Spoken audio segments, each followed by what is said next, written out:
Avui estic aquí com a músic i vull dir-ho així perquè tots al llarg de la nostra història hem escoltat cançons que ens han fet vibrar, somiar i creure que algun dia tindríem una Catalunya independent.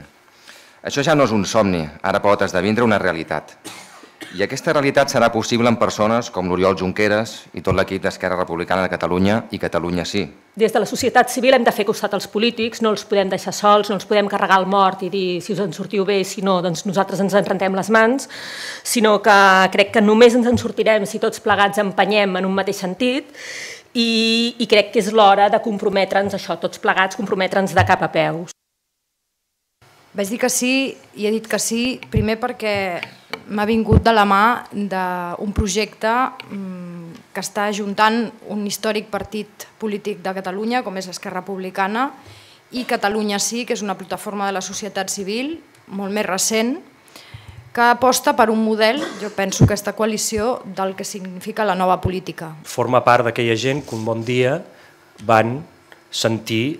la crida, per dir-ho així. Gent de la societat civil que es van sentir cridats en un moment especial, en un moment històric, en un moment vital pel que és el futur del nostre país, a intervenir en la vida política. És un partit obert, que és un partit que intenta integrar en el seu si molta gent, que intenta ser un partit que resumeixi el millor de la nostra societat, que intenta ser un partit que es fa fort cada dia amb la gent que no ha militat mai i que ens pot aportar moltes coses com ho poden fer la Gemma Calvet, l'Eva Piqué, el Jaume Pinyol,